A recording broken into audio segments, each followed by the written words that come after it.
We are in the Humboltd courthouse, which is a period courthouse, and are about to reenact the trial of Louis Riel.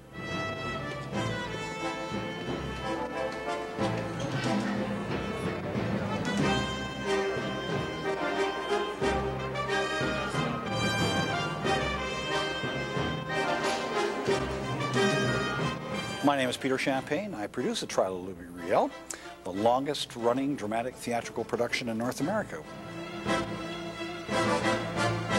The trial of Louis Riel, of course, is the story of Louis Riel and the culmination of that period of history in which he's tried for treason in Regina in 1885 and found guilty and hung for it.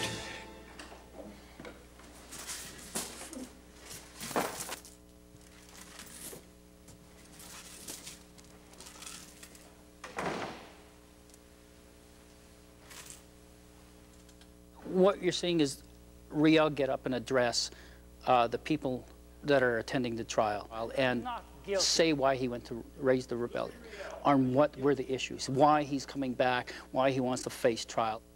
If there is any high treason here, it's not mine, but their high treason against the people of the Northwest. One thing I've always had with this, and I've looked at the other people that have played Riel, is passionate. He's passionate about what he wants to say, so that's what I try to embody when I get up there and speak, is the passion of what he believes and say it passionately to the audience and believe in every word he's saying. When I came into the Northwest in July, the 1st of July, 1884, I found the Indians suffering. I found the half-breeds eating the rotten pork of the Hudson's Bay Company. They were getting sick and weak every day. But I also saw the whites, and they were deprived of responsible government. Value his judgment on what he was getting up there and saying, but he's passionate and he believes in it, and he's one of the few characters up there that's truthful. He showed me a book he had written in the States. In it, he said he would destroy England and Canada. Those are actual words that were spoken by witnesses, by Riel, by the lawyers and so forth. And I think people then start to get a feeling of the animosity that was being displayed at the time between the French and the English. The Métis, up till that point, had been some of the most prosperous and influential members of the Northwest Territories, and the Orange Lodge from Ontario wanted the entire West to be English and not have anything to do with French, and the Métis were identified with the French of Quebec. But I'm not dead. Not yet. Oh, when the glorious General Middleton fired shells and bullets as thick as mosquitoes on a hot summer's day, I knew that only the benediction of God would save me. I said, oh my God. Here we can really get this feeling of a lot of people in a very small room crowding around Riel, and a lot of those people wanting Riel's head.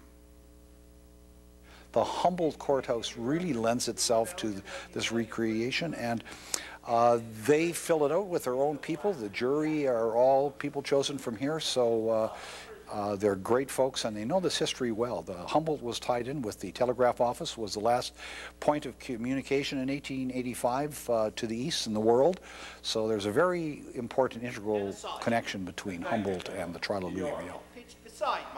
You look at it all and you think, how did this government get away with it and hang the guy who was actually the messenger? Who would believe that they would get away with this? That the prosecution, that the government of Canada would get away with it, when it's obvious that they were at fault in so much of this. It's basically the oppression of power. These 6 people in the jury are under incredible pressure of the monarchy, of the government. I'm not sure that he would be guilty today if we looked at all the evidence and saw what happened. He probably wouldn't be found guilty. Did you talk to him at all about his religious views? Oh, well, yes. I portray a person who is a very successful criminal lawyer. and I was brought in to head the defense team to defend Riel. And over again, but no answer, no answer. Oh, it's a story, a true story about social injustices and a person that was trying to remedy them and came forward and put his life to the test for it. But I escaped. I saw twice the first year in 1967 when it was first produced, and I've seen it many times since, and it evolves and it changes as the actors change, as the venue changes, and the opinion of people in the audience has changed in those years. When I first came into this play, I believed what I had been taught in school, that Riel was a traitor and that he tried to oppose the Canadian government. I really didn't understand why, even though we had taken something about Riel in school. And after I sat that first summer, I sat on the jury and I actually heard the exact words of what was said in the trial. I thought, this man really wasn't the traitor. He was really there. He was trying to get something for his people. He wasn't doing this for himself. He was doing this for a whole people. And that really, today, if he were tried in a court today, he certainly would not have been put to death.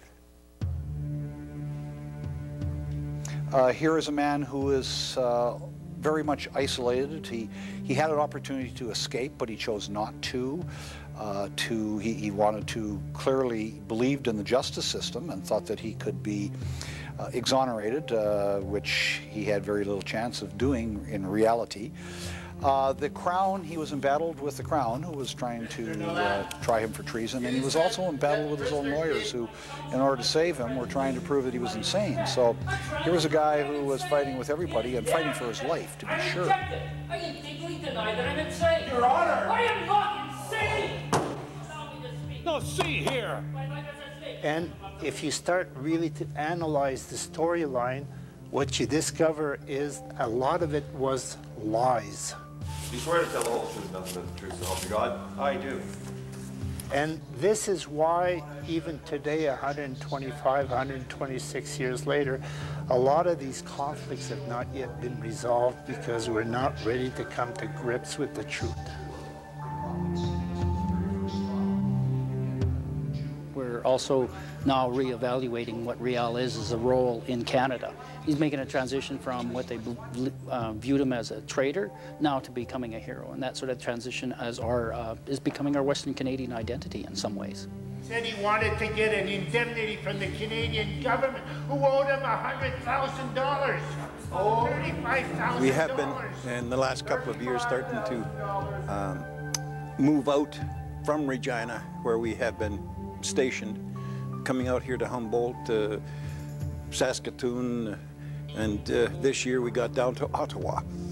So we're getting the play well projected. He had plans that would bring results, practical results. And it's such an important thing. I mean, students in Canada should see this. They should see it. And I was leading my people against this insanity when I was pounced upon by armed police. So I answered with arms. And this is what's called my crime of high treason, for which they would hold me today, and for which they would tear me into pieces. It's human drama, Canadian history, at its best.